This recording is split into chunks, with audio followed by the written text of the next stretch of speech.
and Kathy M. Well, good afternoon to you. Thanks for coming along, the Tuesday edition of The Ride Home. Hope that you're well. Kath, it's good to see you. We enjoyed a long weekend. We did enjoy a weekend. We really did. It was wonderful. Wait, Chrissy's saying maybe not so much. Well, I enjoyed it. Oh, because she had to work on Saturday. she had to work on Sunday. Right. But then, yeah. It's what it is. I mean, you're a low man on the totem pole, right? It's a hard. seniority thing. It's That's all. hard. It's paying your dues. It's really. Everybody pays their dues. Everybody has to. How are things in the home front? Things in the home front are fine. John, Excellent. thank you for asking. Yep. We went from 95 degrees on Friday. It was Friday. It was 95. Yeah. Yeah, it was hot. And then last night, it was like 52 or something. I was at the Pirate game last night. Yeah. Was it cold? I had a long sleeve T-shirt, a sweatshirt, and a hoodie on. Wow. And a hat. Yeah. I was happy to be there. There weren't a lot of people there, There certainly weren't. No. I was watching the game on TV. but I was very, very happy. It was a good game. Yeah, it was a Saw good the Bucks game. play, yeah. Yeah. So we're going to have Zach Thompson with us here in just a little bit. He's a player for the Pirates. Starting pitcher. I mean, the thing is going to the Pirate game, and this is true, if you're a fan, you don't know most of the players. I think there are three players I know. I know Key Brian Hayes. I know Brian Reynolds. Yep. And I know Zach Thompson. Now. I'm Brubaker. No, I knew Brubaker. Brubaker, yeah. Yeah. I mean, I'm familiar with most of the starting pitchers because I watch the games, but that's really about it. Yeah. It's pretty thin. They're starting over. However, they had a big call-up today. So it's they? kind of interesting to me because it looks like they're developing, once again, Oh, my gosh. a core of people we've that you been get excited about. Developing. Listen, you know, I'm dragging my feet, but it was a really great night That's at the wonderful. ball game. That's wonderful. Really was. What about concessions? Anything new, different? Slow and expensive is what I'd say. Really? Yeah. I was like, I said to my wife, let's eat at home. And she was like, no, don't you want to have ballpark food? I was like, not really. I mean, it's a lot of money and I'm not quite sure about Anyway, I had a dog and some fries. One of my kids had the same thing. We both had dogs and fries, no drinks. It's $37. For 2 dogs and 2 fries? $37? Yeah. And, that's where the money is, I guess, the concessions. We brought in some peanuts on our own. Right, But always do that. The cool thing about the Pirates is they are very generous in allowing you to bring things Yep. in. There are many clubs who Right. do not allow that. Right. So, and the bag size is a decent sized bag. It is. It's like a gym size, Yeah. gym bag. Yeah. I mean, a smallish gym bag. Yeah. So you can bring just about anything in. We brought water in, right? Yeah. As long as it wasn't opened. Right. So you could go to the ballpark fairly cheapish. Oh, compared to any other market, Yeah. you can definitely go to the ballpark cheaply. Sadly, you're not seeing a good product when you're there. Pretty much not. But But last you night's said- game but was you said- great. yeah. Very good game. I enjoyed it too. Anyway, we're going to talk with Zach Thompson in a little bit because Faith Night is coming up. Is it this weekend? The 4th. No, week 2 from weeks. Saturday. Okay. June 4th. Tickets on sale right now. We hope to see you at Faith Night. Anyway, that's just a quick recap of the weekend. How about today's news, Kath? And it's kind of a slow news day, isn't it? No, I don't think so. All right. As we always do, please, Kath, give us the top 4 at 4. For Tuesday, May 24th, John, 2022. Number 1. In what is believed to be the first war crimes trial since Russia's invasion began, a Ukrainian court found a 21-year-old Russian soldier guilty of premeditated murder and violating the rules and customs of war after he admitted to fatally shooting a 62-year-old unarmed civilian in the Ukrainian village of Chupakivka. The soldier, who was sentenced to life in prison, claimed he was following orders from supervisors who were concerned the civilian would report their location. Heaven help us. Tragic, huh? Number 2. Voters go to the polls today in Georgia, Alabama, Arkansas, and Texas to cast their ballots in the state's various primary elections and runoffs. Of particular note, John, are you ready? Georgia's Republican gubernatorial primary between Governor Brian Kemp and former Senator David Perdue. Georgia's Republican Secretary of State primary between Brad Raffensperger, remember that name? Oh, yeah, sure. And Representative Jody Hice. Alabama's Republican U.S. Senate primary between Katie Britt, Mike Durant, and Representative Mo Brooks. And a Democratic U.S. House primary in Texas between Representative Henry Queller and Jessica Cisneros. Okay. Number 3. A third-party report released Sunday, commissioned by the Southern Baptist Convention's Executive Committee, found SBC leaders mishandled and that is the nicest word I can put to it, sexual abuse claims within the church for decades, and that survivors were met time and time again with resistance, stonewalling, and even outright hostility from church leaders. There's a lot to this story. There is a tremendous amount. We're going to talk about it in the 5 o'clock hour of today's show. And developments, even as we speak, the SBC is releasing a list of secret abusers. But talk about too little, too late. Right. And I mean, if you haven't read about it yet, let me just give you the quick version, which is it is appalling. And truly. More of the same.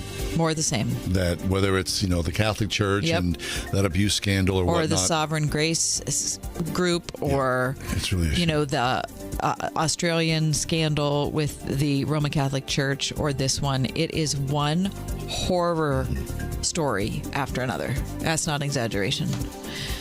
Anyway, those 3 stories from today's Dispatch. Number 4. After the surprise and welcome signing of Brian Rust late Saturday, that was really very nice. I was super geeked about that and very surprised. I did not expect that, did you? Today, Penn's GM Ron Hextall said he's eager to have both Evgeny Malkin and Chris Letang finish their careers as Penns.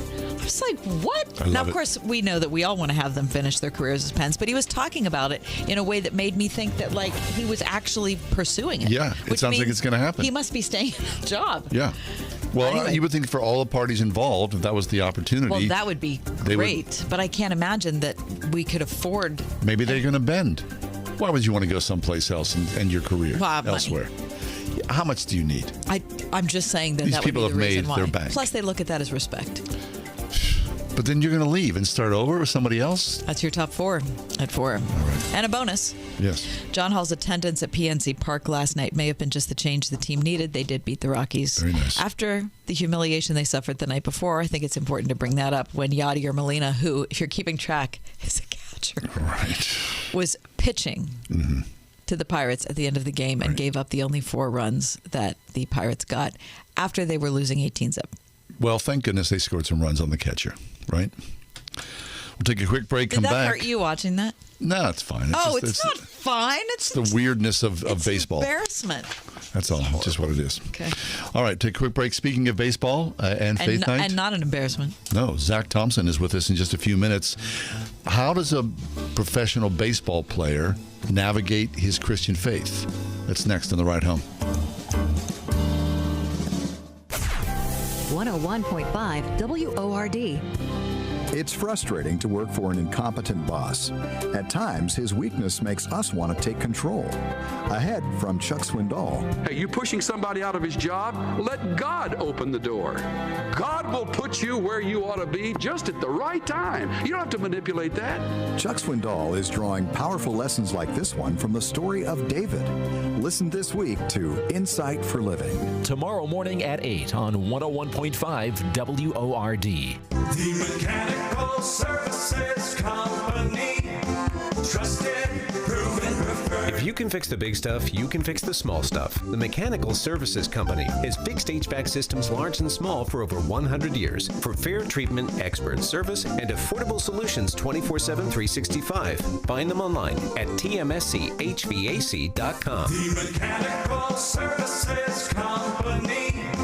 Trusted, proven, preferred. The following is not an actor, but a real-life story from Trinity Debt Management. The credit card debt happened when my daughter was born. I was using one credit card account to roll over into another credit card account, and it was snowballing. If you're in debt and you need help, call Trinity at 1-800-936-5496. When I first called Trinity, the representative understood the need based on the situation. They were great people to work with. From the first phone call that I made, they had me on a track to mitigate the credit card debt. Trinity will consolidate your accounts into one easy-to-manage monthly payment, reduce your interest, and possibly improve your credit score. You'll save thousands. Working with Trinity gave me the ability to save thousands of dollars. My name's Doug, and thanks to Trinity, I'm debt-free for keeps. Call Trinity at 1-800-936-5496. That's 1-800-936-5496.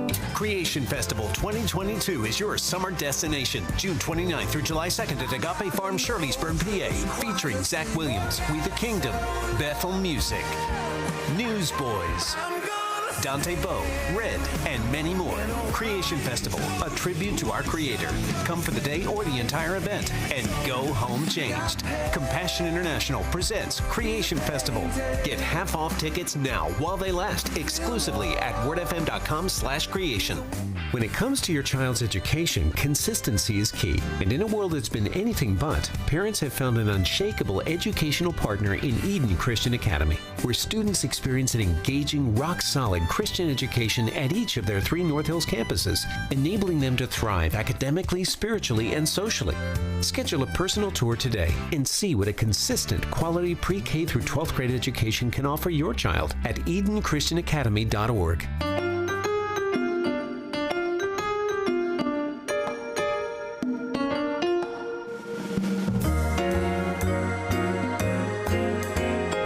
Over the years, when we've had Faith Night at PNC Park, it's always been this great evening of ball players down at that beautiful field, and they're proclaiming their love for Jesus. I just, if you've never been to Faith Night, we can't recommend it enough. And of course, because as Cass said, COVID ruins everything, we've not had Faith Night the last couple of years. But the good news is that Faith Night is coming back June 4th. It's a Saturday evening coming up real soon. And it's not even an evening. No, it's a 4:05 game, which is super cool. Because one of the main problems we've had with Faith Night in the past, we've gotten home really late. Heck yeah. That's not going to happen this year. No. So 4 o'clock game, and then after the game's over, we're going to have entertainment. Chris Jameson. From The Voice here in Pittsburgh. So we're going to sing some Christian music, some praise worship music, and then the players are going to come out. They're going to take off their uniforms where, at one point you kind of look at them like they're supermen, and then you see them, oh, these are just regular people just like you and I. So Faith Night is happening June 4th. Now, with that in mind, Zach Thompson is with us. Zach is a rookie, brand new with the Pirates as a pitcher, and excited to have him for the first time ever at Faith Night. Well, it's been like 2 years since we've had a Faith Night. Yeah. Zach, the last one we did, there was a rain out. There wasn't a rain out. There was a rain delay. Right. And so the game didn't resume until like maybe 10:45 p.m. Oh. And that was the 5th inning. Oh. So, I mean, I don't think Faith Night started until 12:30 in the morning. Mm-hmm. And I know I got home at like 2:30. It was late. Yeah, so it can't be worse than that. Oh, my God. Right. So the people who hung in there. And it was on a Wednesday. Right. Or Tuesday or something. And people who hung in for Faith Night, they had faith because Seriously. they were hanging in there for it. So it's good. Hey, I was at the game last night, Zach. That was a good game. That was a really good game. Yeah, man. Happy to be there. We pulled that one out. Yeah, excellent. And you guys look good. I mean, it's exciting. Look, I'm over 60 years old, Zach. I've been a Pirate fan all of my life. I've seen every major incarnation of the team. Every permutation of good, bad, and in between. I mean, so here we are again. And I'm excited by baseball. I just love to watch the game. So I'm really excited for you as a rookie, and you're catching on here. And you got to be thrilled by that. Yeah, absolutely. It's exciting just to play and just to, I don't know. I think it's just something I've done my entire life, so it's really nice just to get out there and play this game I've done my whole life. Yeah. Sure. Zach, how old are you? 28. Okay. Excellent. And where did you come to Pittsburgh from? I was with Miami last year. And what's it been like kind of getting established here, getting used to the team, getting used to the city? It's actually been a pretty easy transition. Really? Why is that? Most people don't link up Miami and Pittsburgh together. I'm about as easygoing as it comes. I'm very basic, and so as long as I had a place to live and transportation to get to the field, that's all I needed. Wow, good for you. Excellent. Okay, good. Perfect Major League Baseball attitude. Yeah, that's good. So, yeah, seriously. You're young, married, and a newish father as well, aren't you?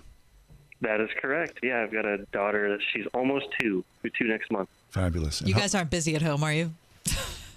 No, not at all. Yeah. How long have you been married? That'll be 5 years this year. Oh, fabulous. Good. Excellent. Okay, so talk about that. I mean, the cool thing is, I mean, every guy in some form or another has played baseball, but there's this tiny percentage of people who, ascend to the major league level. I mean, talk about you as a kid and, your hopes and dreams, and now you see yourself in some way, here you've arrived at the show. Yeah, I mean, I started playing when I was 6, and I think every kid who's ever played baseball wants to get to the big leagues. Sure. And I think I never really thought it was going to be a true possibility. And then my brother got drafted by the Rangers in high school, and I think that's the first time that really I associated my family and myself with professional baseball.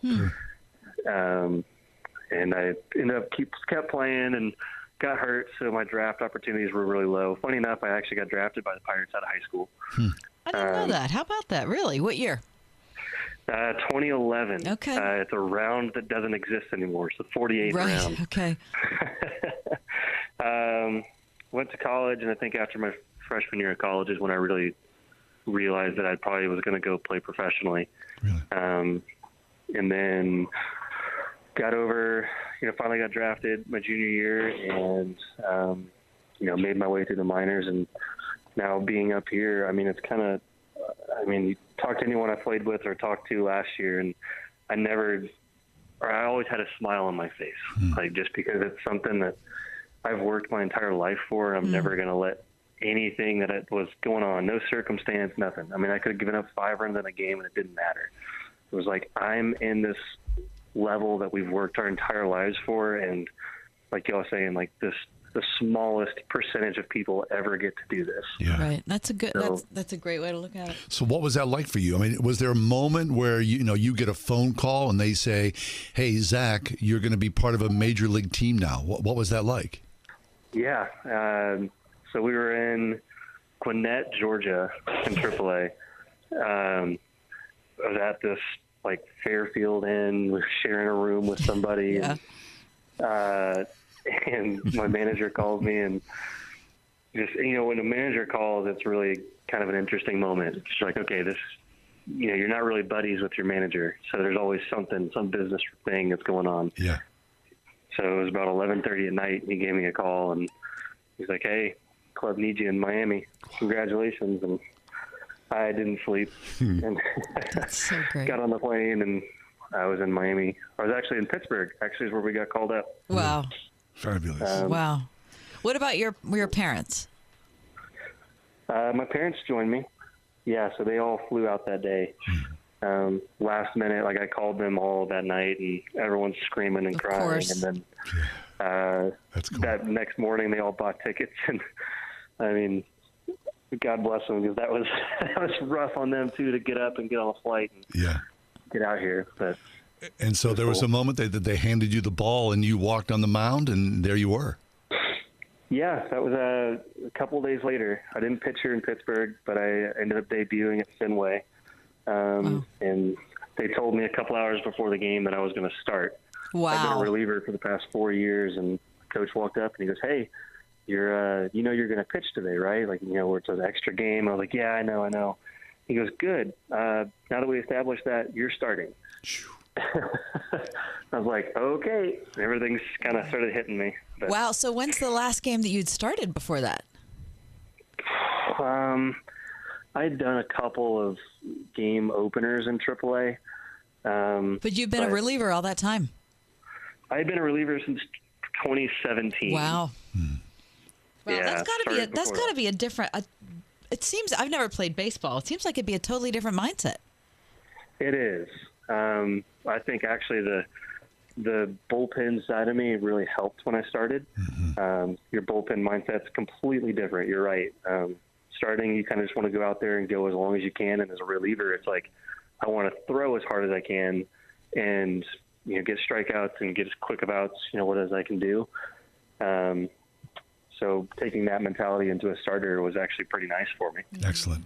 Hey, if you just joined us, we're talking with Zach Thompson. Zach is a starting pitcher for the Pittsburgh Pirates. He's going to be at Faith Night coming up on June 4th at PNC Park. It's a 4:05 game. We hope that you're there as well. Faith Night's not been around for the past couple of years, so we're super excited. And, of course, Zach is a rookie here with the Pirates. It's his first Faith Night as well.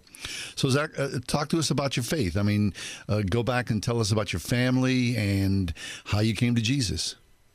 Yeah, absolutely. So born and raised into a Christian family.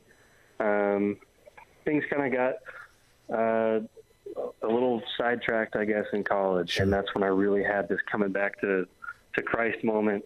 And ever since then, I've really kind of had a strong faith. I met my wife in college, and her family, her dad's a pastor, and they were just really encouraging to let me be vocal about my faith and really strengthen that relationship with God. And, it's really important for us. I think my family and I, we don't function well unless we have our faith solidified, and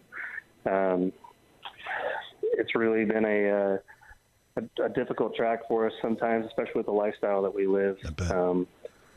But, we always know that God's there, and every now and then, we just kind of get these little voices that telling us certain things, and we just know that God's there talking to us and with us every step of the way. And it's, once you have these little moments, it's just so cool knowing who God is and how much he cares for us and how much he loves us. And ever since, that little moment in college, it's really been very encouraging for me to be able to share my faith with people. Fabulous. Zach, people listening to the program, people, button punching, so to speak, on, checking into a radio station, they hear somebody say that who has faith, and they think, well, what? God's talking to them? I mean, this is crazy. We get emails like that, regularly. Like, what are you guys talking about? That's crazy. Right. So what's that? I mean, I don't mean to delve too personally into it because, we just met, but just to kind of put people who are listening at ease, it's not, how wacky is it? I mean, it happens to us, so it happens to you, and you brought it up. Yeah. So I've had a few instances. I think one of honestly, even as a man of God for a while, I kind of thought it was a little weird for a little while until I heard it for the first time. And then I was like, oh, okay. And I think the first time I really heard it was when I made the transition from a starter to reliever in baseball. I was really struggling with my faith at the time, and it was almost literally audible. I don't know how else to describe it to you. It was just this voice in my head that wasn't my conscious or anything. It was literally God telling me, you have to trust me. This will work out. Mm-hmm. And it was so audible to me. So I thought someone was talking next to me. That's cool. And I was like, what the heck? I kind of looked at the person next to me, and they had their headphones in, were looking forward. And I was like, oh my gosh, God's talking to me right now. I just had never heard that before. And it was so weird to me. And it was very just satisfying and comforting. Yeah. I mean, that's fabulous. So when you know that, right, and when you hear that, all the trials and tribulations of what it is to be a professional athlete, the ups and downs, and the fear of all those things. I mean, to know that first and foremost, that's got to really give you great strength. Yeah, absolutely. And I think my wife tells me this all the time, and there's so much more to this life than baseball, and we're out here, and it's just a blessing to be here. But we have to just really take a step back sometimes and just realize that we're here for a reason. And sometimes we just get to use our platform to be able to reach people and just be able to tell people how good God is. And sorry, I'm just kind of thinking back, and it's just realizing, kind of having another moment today, is realizing how God has worked in my life and how good he is. Fabulous. The kindness that God shows us, how up, John mentioned the ups and downs, and I don't know, it seems like being a ball player would be so anxiety producing anyway, but being a pitcher, it's just the grind you guys have to go through, the focus on you guys, and always the measure of performance, right, and all that, just pressure. I guess I want to ask you how you still love the game. We can hear that. How have you maintained that? Is that a gift of God? Is that something that your family cultivated? Or how do you not get caught up in the pressure of it? Honestly, it's both. I have a great family. My wife is super encouraging. My parents are encouraging. And I've told a lot of people that you really, because of the ups and downs, the emotional roller coaster that you're on, the moves, the travel, especially coming up through the minor leagues, you don't know what level you're going to be at. You could move at any given moment. Everything is so up in the air and nothing is settled that you have to have this foundation. And the only thing that was stable, the only thing that was my rock was God. Being able to come back, I could have given up 9 runs in a game, or I could have thrown a perfect game. And it doesn't matter. You have this level, stable foundation and rock that's always there that you can always just rest your head on and know that you don't have to worry about anything else. You have so many people that are judging you on a daily basis, literally examining every single thing that you do. Every pitch that I throw, every move that I make is literally examined and analyzed and taken into account. And it's like, at a certain point, you just have to get over that. And you just have to be like, I can only control what I can control, and I'm going to give God the rest. That's really and good. You just have to I know now, my strength isn't from me. My strength comes from God. And you have to have that foundation, especially in this lifestyle. It's so crucial. That's good. Zach, hearing you describe that makes me anxious, and I'm nowhere near the mound. Seriously. So, like I said earlier on, I was at the game last night, and I always love to listen to to walk-up music. The cool thing is there are other men around you on the team who are also believers. Yeah. Yes. Yeah, there is. There's a few guys. I think Sawinski has a good walkout song. Yeah. Stratton. There's a few guys, and you really have this kind of camaraderie, especially once you go to chapel a few times with guys, you can kind of identify who's there, who's with you, and who understands, where our strength is coming from. And so it's nice to be able to kind of put that on display, especially when you're able to just have this walkout song, whether it's 5 seconds or a minute or whatever. It's just this tiny little bit of something that you can share during the day. Nice. Now, unfortunately, because of the DH, you're not going to walk up to the plate this year. No, unfortunately. I really wish that I could. Yeah. Believe me, we really so wish do we you as could well. too. We despise the DH and all the permeations from that. Baseball. It really does. Credits. Yeah. Jeez. Yeah. Anyway, Zach, it's been really fun to meet you. Yeah. I want to thank you for taking the time. And Wouldn't it be cool? We would talk to you in 20 years, Zach, and you say that was a very satisfying 20-year major league career. Yeah, that would be awesome, right? That'd be fantastic. Yeah, fabulous. It really would. Well, listen, you have a better record than you've been dealt, for sure. You haven't been rescued by the rest of the team, but boy, we have really enjoyed watching you pitch. Well, thanks. Hopefully, we can keep going and we can have a really good rest of the season. Fabulous. Well, let's go Bucks. Thanks, Zach. Yeah, let's go Bucks. Yeah. Thank you all. Pleasure. Junk sleep got you down? The sleep experts at Mattress Firm can help. Get a king bed for a queen price and save up to $500 off during the best Memorial Day sale ever. Plus, get a free adjustable base with qualifying purchase. This is Kathy Emmons. John and I are grateful for the encouragement we have from all of our advertisers, and especially our friends at Grove City College. Thanks to everyone at Grove City for supporting the ride home. So I found a new fear last week. I walked into my doctor's office and there was nobody at the front desk. Just one of those little silver bells that said, "Please ring." I crept my little finger up to it, trying to just barely touch it. But sure enough, it sounded like a giant air horn going off. It's Ryan, and the goal of this commercial is for our Faith and Family Mortgage team to say, don't be scared to smash our bell. Maybe you're thinking of buying a new home, but you don't know what the exact details would look like. Maybe the value of your current home has skyrocketed the last few years. Most have. And so you'd like to see what it would look like to cash out some of that newfound equity to use for life. We chose Word FM specifically, and we're committed to super serving this station for the long haul. So ding that bell away. No question is too dumb. No pressure will you ever feel. We are United Faith Mortgage. We pay $1,000 a year closing costs on new home purchases. Whew, that's a lot. United Mortgage Corp, Melville, New York. MLS number 1330. Department of Banking. Mortgage Lender License number 22672. If you are 65 or older, you know this. It's really frustrating to deal with out-of-pocket medical expenses, watching your hard-earned dollars just flying out the window. Well, here's something that can really help, and it's worth taking a minute to look into. Medi-Share has a new option called Medi-Share 65 Plus. Medi-Share is a community of Christians who share each other's healthcare bills, and it really is a community. People encourage and pray for each other. And Medi-Share 65 Plus is a low-cost option for those with Medicare Parts A and B that fills in the gaps where Medicare stops. You can lock in one low monthly price for up to 10 years. It's great for peace of mind. You can use your Medicare-approved doctor and get prescription savings, dental and vision savings. Very worth looking into, and it's so easy to find out why people rave about the customer service at Medishare. They're great to talk to on the phone. Here's the number. Call 833-SHARE-55. That's 833-SHARE-55. 833-SHARE-55. You could win $5,000 and bless an organization with $5,000 in your name when you enter the Kindness Challenge. Share your kindness with others. Go to wordfm.com to enter. That's wordfm.com.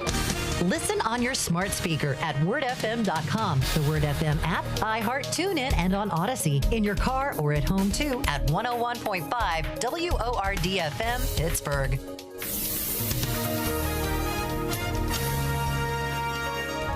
Partly cloudy skies expected for tonight. We'll see a nighttime low of 55. For tomorrow, partly sunny. It'll be pleasant with a high of 73. Becoming cloudy tomorrow night with a low of 60. For Thursday, we'll see cloudy skies with a couple of showers and a thunderstorm, mainly later. We'll reach a high Thursday of 81. With your AccuWeather forecast, I'm forecaster Drew Shannon. Sunday evening, I had the very distinct pleasure of going to a pastor installation service, which was just fabulous. A young man, for the first time, entering into leadership with a church, becoming a pastor, true and true. And it was really great. I mean, there was obviously lots of emotion, incredible celebration. But as the preaching was going on, one of the pastors who was sort of guiding the preaching segment of the installation process, he was skipping around in his Bible. And my guess is he went through maybe 6 or 7 different passages. So he'd say, go to, and then he would say Acts, and then give the chapter and verse. Mm-hmm. We did this 6 or 7 times, and it was kind of like a quick tour of the Bible. Sure. It was fabulous. And I thought about the Bible League while we were doing this, thinking, look at this. I mean, everybody instinctively at the church grabbed a pew Bible or had their own Bible with them, and we were all on this journey together. It was just really encouraging, fabulous to be part of this. So for that to happen, everybody needs a Bible. Yep.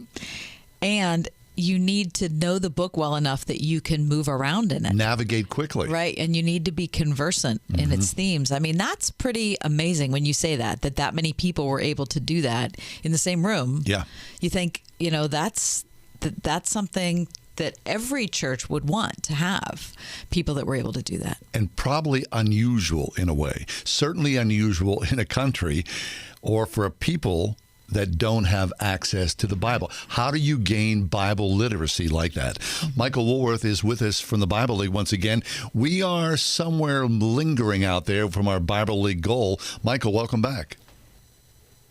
John Cath, thanks for a few moments to keep this before your listeners.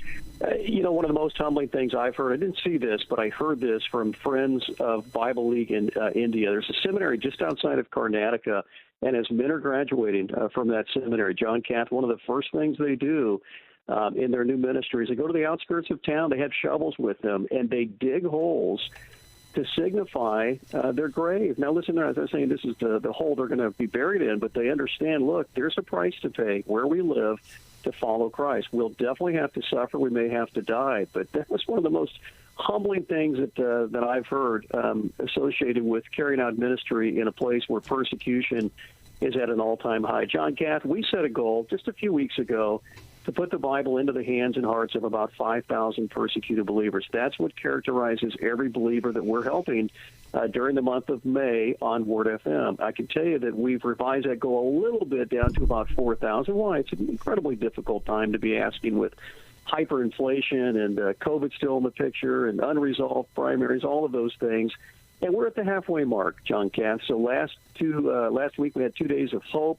Did a little bit yesterday, and we're at the halfway mark. So 2,000 Bibleless persecuted believers that we know at by name at Bible League will now have God's Word. We need to wrap up on Sunday, and so that gives us a few days to put another 2,000 Bibles out the door. We're grateful to be at this point, but John Cath, it's a $5 gift And we've seen people all over the board on this. 20 Bibles, 5 Bibles, 4 Bibles. We had a gift made earlier today, a $500 gift, enough for 100 Bibles. But I'd love to get there by Sunday, John and Kath. You've been wonderful advocates for us, and your listeners have been incredibly kind over the years. And again, we'd love to get this goal done by Sunday. Fabulous. 1-800-YES-WORD is the number to call right now.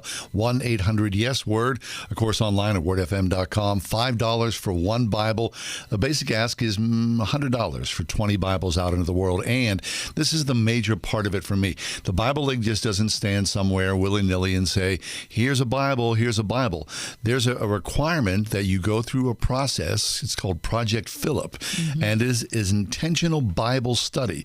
Like Kathy and I were just talking about, when you're jumping around from Deuteronomy to Acts to Luke to Genesis, you've got to know your way around. And so the Bible League ensures that as you get your first Bible, you're connected with a local church and you have a large element of Bible literacy. That's really key to this. So if you know your Bible, if you love your Bible, if you want to pass that greatest gift of all time to some new believer, now's an opportunity. $100 sends 20 Bibles out into the world with a great integrity and a long historical sweep of an organization like the Bible League. 1-800-YES-WORD. John and I have traveled around the world. John's been in different parts. I've been in different parts. But the thing that's linked us together is that we've traveled with the Bible League. And so we have seen the impact that Bible League curriculum and materials can have on communities, on families, on individuals. We cannot recommend the Bible League more highly. And so if you're looking for an organization that is truly, at its heart, committed to Christ in bringing the most basic of Christian necessities to the Christian, I think the Bible would have to be there, right? It would just have to be there. So as we talk about, raising money in different months for clean wells, or raising money for food, or raising money for, Christian education in a third world country, all those things are very important. But if you don't have the Bible there, if you don't have that guiding light, the source of wisdom, that it's like ubiquitous. They're everywhere around us. We don't even know what our lives would be like without them. We'll just try for 10 seconds to imagine it. And that's why we're asking you to call 1-800-YES-WORD or go online to wordfm.com. Make your donation at the top of the page, because only $5 buys a Bible for someone who needs it. Michael? Yeah, John, Kath, let me share a couple of scriptures, and I want to share 2 quick stories, and then let me thank some of those that have been getting involved.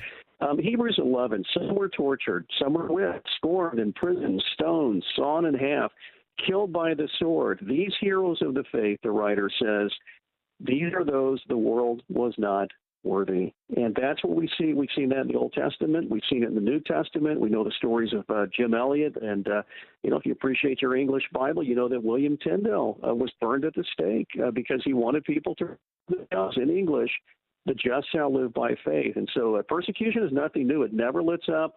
It happens all over the world. We've spent the latter part of May giving a number of stories of Christians that are praying for Bibles. Let me tell you 2 real quick. Pastor Yusuf and a deacon in the Middle East, they were kidnapped in broad daylight.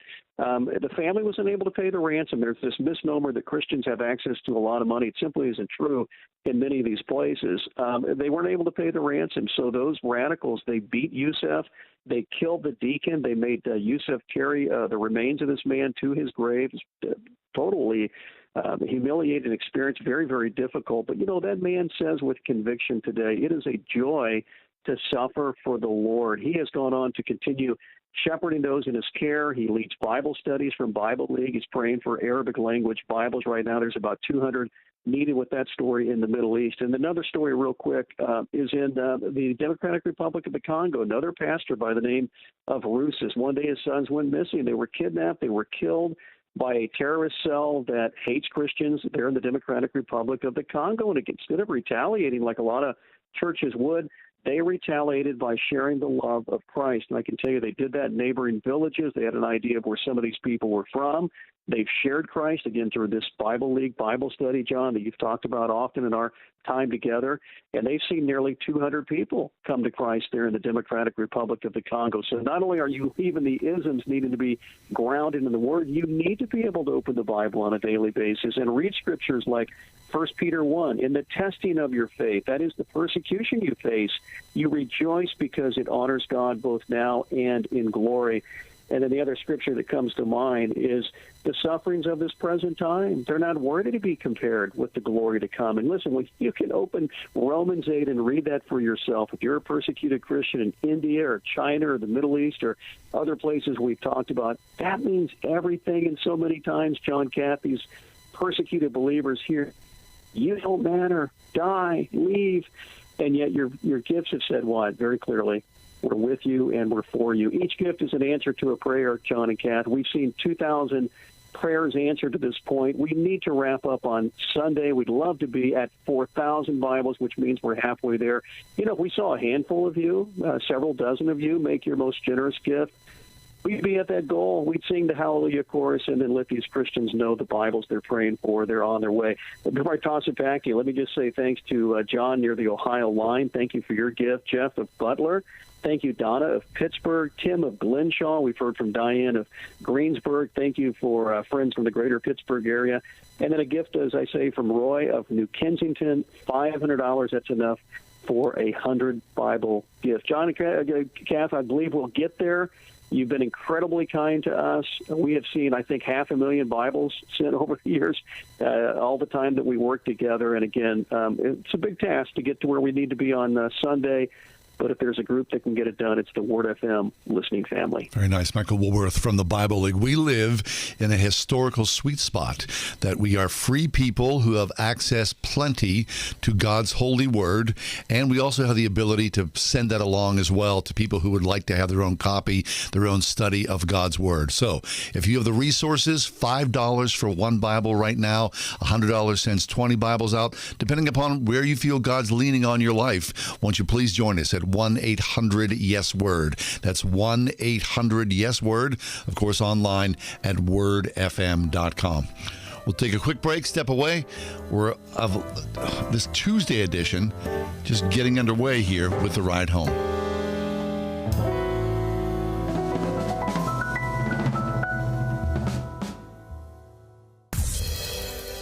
101.5 WORD.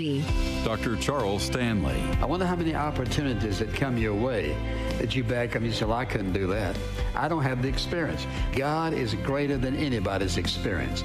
God can take the most inexperienced, He can take the most unlikely person and do something awesome in their life.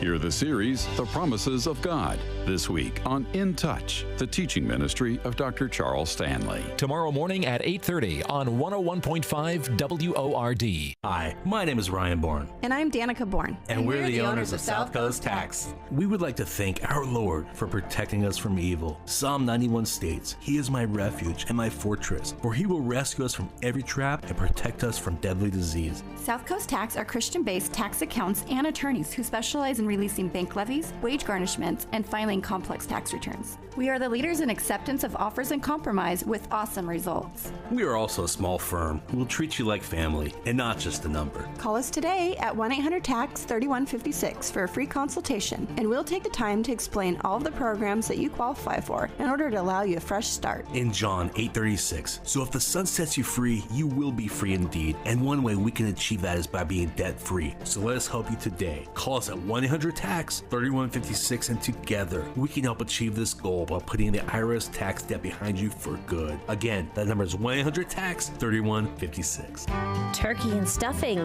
real mashed potatoes, sliced top round, Aunt Emma's broccoli casserole, chicken and gravy over buttermilk biscuits. Am I making you hungry yet? Hi, it's me, Marcia from the Spring House. Do you have a special event coming up in your life? A shower, a wedding, graduation party, company party, anniversary event, or any occasion location where you'd love to serve all-natural, farm-fresh foods, then it's time to give the Springhouse Catering Department a call at 724-228-3339. From your first conversation with Dawn, who will help you create a menu that's unique to you, to the beautiful, bounteous setup and display that my sister Jill and her crew create, you will be delighted. After every catering event, Jill tells our cooks, "I wish I could take you with me so you could hear all the wonderful comments guests give us." Give us a call at 724-228-3339 or check out our extensive menu at springhousemarket.com for farm fresh catering from the Springhouse. Trip to Europe. Visit all 30 Major League Baseball stadiums. Go skydiving.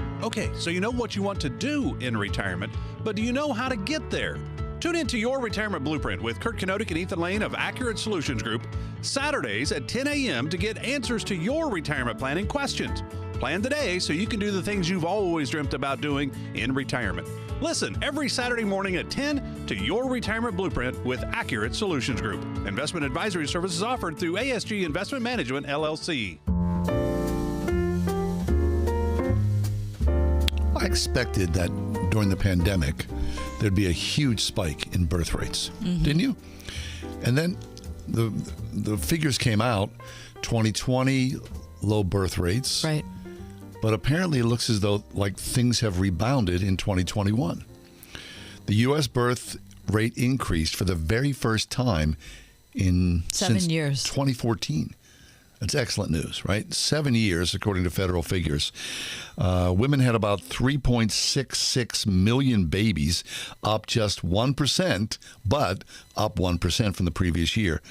So the rebound spanned age groups with birth rates rising for every cohort of women 25 and older. Births are still at historical lows after peaking in 2007. So it's not like we're at a healthy place numerically, but no, it's better than it was. We're talking about a piece that's in today's Wall Street Journal. Yep. And one of the things I noticed, John, I think that was very interesting is that several people said that the changes that COVID brought made it more tenable for them to have a child. Like, for example, I don't remember if the first woman who was interviewed was talking about herself or her husband, but their in-person travel that had been a prerequisite for the job had been changed, and now they were able to do Zoom. And so that made it much easier for them to have a child. And being able to remote work meant that she didn't have to put daycare as part of a regular expense of the family income. That makes a big difference. Sure it does. And of course, the government stimulus, right? Families got money for their children, which was money in the bank to help raise kids. Yep. All those things were positive. Yeah. Listen, when my kids were little, I worked part-time at a church.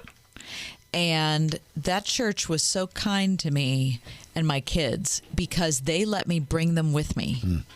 So when I had infants, I would bring my pack and play and all the stuff for the baby, and I would be there all day. The baby would take naps in there. I would feed the baby there. They were fine with that as long as I was getting my stuff done. Yeah. But it was not a hardship for them. It was not something that they made me feel weird about.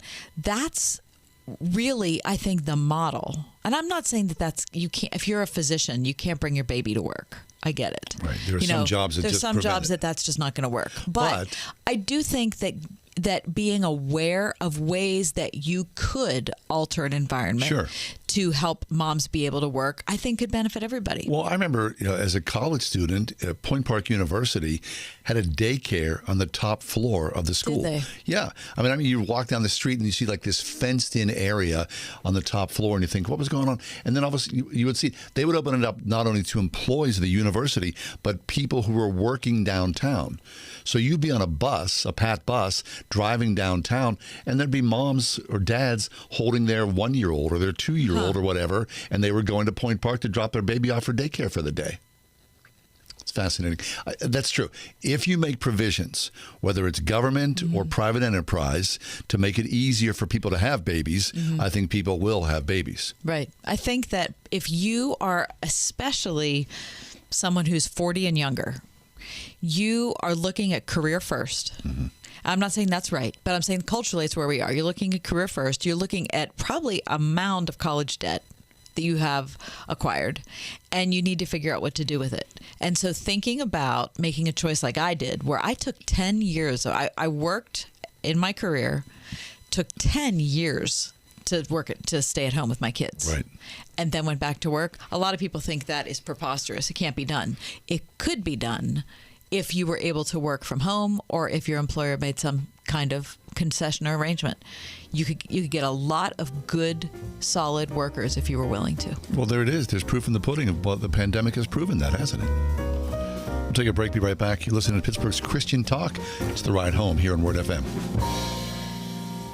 Before Bamboo HR, I feel like crying just thinking about it. We were still handling everything via paper, and we literally had paper stacked. It was all in spreadsheets and like folders. From the moment I started using it, I felt calmer. As soon as we started using the Bamboo onboarding checklist, I mean, it was extremely easy. Headcount, turnover, years of service. There's just so many different reports that I use at different points in time. I'm totally set free to focus on the people, to focus on development, to focus on team dynamics. It's freeing me up to do more of the stuff that actually matters in HR, which is interacting with people, learning from them, and then building stuff for them. Everything is in this one place. I can't even imagine what it would be like without Bamboo HR. We're Bamboo HR, and we'd love to set you free to do great work. Come try our award-winning all-in-one HR software for free with no strings attached. Visit bamboohr.com/HR for this free trial offer. That's bamboohr.com/HR. The Mechanical Services Company. Trusted, proven, preferred. If you can fix the big stuff, you can fix the small stuff. The Mechanical Services Company has fixed HVAC systems large and small for over 100 years. For fair treatment, expert service, and affordable solutions 24/7, 365. Find them online at tmschvac.com. The Mechanical Services Company. Trusted, proven, preferred. Have you ever thought you'd like to buy and sell houses but didn't know how or where to get the money? My name is Ron LeGrand, and over the past 40 years, I've bought over 3,000 houses without using my money or credit and taught thousands to do the same. Today, even in a virtual environment, we buy nice houses in nice neighborhoods using no banks, realtors, contractors, or other costly entanglements, and build huge cash flow and wealth without the hassle of tenants, all without credit and little or no money. You don't need a license or experience, and I'll show you exactly how it's done. Text RON to 99799 and I'll send you my free training. I promise I'll change the way you think about real estate and open the door to a new lifestyle that doesn't involve risk or rehabs and can quickly replace your current income. Text RON to 99799 and let me show you how to take your life back and build cash flow and wealth from your home. That's RON to 99799. Again, text RON to 99799. It's easy and profitable to be kind to others when you enter the Kindness Challenge. Each day for 30 days, we'll post a new act of kindness that you can do for others. On June 1st, you could win $5,000, and a deserving organization will also receive $5,000 in your name. You can make a difference in others' lives when you enter the Kindness Challenge. Enter the Kindness Challenge today at wordfm.com. We have a bird feeder in our backyard. And I know, I love that about you. I mean, it's so easy to do. I know, and I've already confessed. I feel like I'm missing the bird thing, and I need to. And I mean, the hours of enjoyment to look at these birds. Anyway, so I'm reading, I see things about birds, and I go, oh, yeah. There are birds called jackdaws. Yeah, I actually know that. You do? Mm-hmm. How do you know that? It's surprising. I don't know, because I know very little about birds. Well, they're not they're a North African, Asian, and European bird. I believe I saw them in a National Geographic special. Okay. They look crowish in some ways. So they're largest birds. They gather together have you seen sparrows gather together? They all come together in a big... Yes, in a big... Right. And then, what's it called? They're called murmurations, because the sparrows are murmuring. So the jackdaws do the same thing, where they gather together 100, 200, 500, upwards of 1,000 birds at a time. And there's all this chattering. Now, this article that I'm reading today at France.24.com. A favorite site. Says that the jackdaws have communication with each other in this large group. And they essentially, and I'll put this in air quotes, they vote amongst the group when is the proper time to fly away. Well, really, it's like the contested election in Pennsylvania. 20,000 mules, maybe. Who's stuffing the ballot boxes for the jackdaws? But some voting's going on. Are we staying or going? And whenever the consensus is made, then you've seen this in sparrows. Yes, it's the most thrilling thing. It is. They all just ascend. It's amazing. Oh. It really is amazing. And then they fly away. It's so beautiful. So apparently, higher intelligence in jackdaws and in crows, maybe in sparrows as well. Fly away, fly away, fly away home.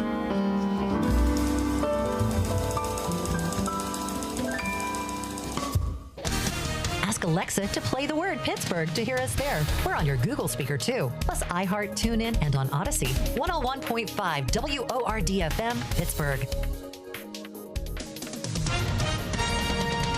With SRN News, I'm John Scott. Voters in 5 states choose candidates in primary elections today, and Donald Trump is backing several Republicans. In Georgia, Trump pick and former NFL star Herschel Walker expected to win his Senate bid. Trump ally Representative Marjorie Taylor Greene also expecting a win. In Arkansas, former Trump aide Sarah Huckabee Sanders expected to win the Republican governor's nomination. And Trump-backed Senator John Boozman hopes to fend off a challenge from 3 Republican rivals. In Texas, it's a runoff between Attorney General Ken Paxton, who's challenged by George P. Bush, the nephew of President George W. Bush. I'm Julie Walker. In Texas, the Uvalde School District is on lockdown. An active shooter was reported earlier at an elementary school. There were no immediate reports of injuries. That shooter is now in custody. This is SRN News. Your spouse has said your marriage is over, and they're ready to walk out the door. So where does that leave you? Hi, I'm Dr. Joe Beam, founder of Marriage Helper. We've helped thousands of couples in this exact situation. We want to share with you the things you can do right now to start turning this crisis around. If you're somebody who's lying in bed sobbing yourself to sleep because your husband has left you or walked out on you or your wife has left you and you think, oh, well, this is it now, it's not it. There is hope. We're going to teach you the 3 things you need to start doing immediately to get your spouse back. If your marriage is in crisis, you're not going to want to miss this special Save My Marriage event happening on lovestories.com. Sign up today for the free Save My Marriage mini course, premiering May 27th on lovestories.com. That's lovestories.com. Creation Festival 2022 is your summer destination. June 29th through July 2nd at Agape Farm, Shirleysburg, PA. Featuring Zach Williams, We the Kingdom, Bethel Music, Newsboys, Dante Bowe, Red, and many more. Creation Festival, a tribute to our Creator. Come for the day or the entire event and go home changed. Compassion International presents Creation Festival. Get half-off tickets now while they last, exclusively at wordfm.com/creation. The following is not an actor, but a real-life story from Trinity Debt Management. The credit card debt happened when my daughter was born. I was using one credit card account to roll over into another credit card account, and it was snowballing. If you're in debt and you need help, call Trinity at 1-800-936-5496. When I first called Trinity, the representative understood the need based on the situation. They were great people to work with. From the first phone call that I made, they had me on a track to mitigate the credit card debt. Trinity will consolidate your accounts into one easy-to-manage monthly payment, reduce your interest, and possibly improve your credit score. You'll save thousands. Working with Trinity gave me the ability to save thousands of dollars. My name's Doug, and thanks to Trinity, I'm debt-free for keeps. Call Trinity at 1-800-936-5496. That's 1-800-936-5496. This is Pastor Tom Hall. People are capable of such goodness. So why are we at war with each other? It turns out the Christian faith is completely realistic about human nature. Faith gives us the tools to examine ourselves and imagine a better future. Join us for worship at First Presbyterian Church of Pittsburgh, 326th Avenue, downtown, Sundays at 10:45 for our sermon series, What's Wrong with Us? Learn more at fpcp.org.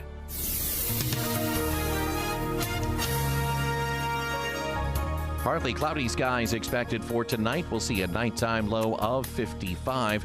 For tomorrow, partly sunny. It'll be pleasant with a high of 73.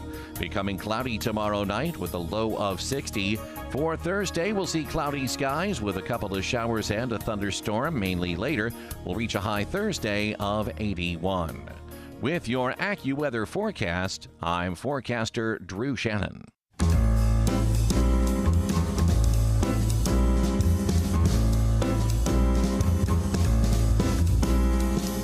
Welcome to another edition of The Ride Home with John and Kathy, live from the Salem-Pittsburgh studios. And now, here are your hosts, John Hall and Kathy Emmons. Hey, good afternoon. Thanks for coming along the 5 o'clock hour of The Ride Home. A weird story today. Of course, there's many weird stories. And I'd say this, prayers for the school shooting, whatever's happening. Oh, my gosh. For that, the travesty. We don't know that. Yeah, we just heard it at the top of the hour. Right, we haven't gotten a lot of details about it.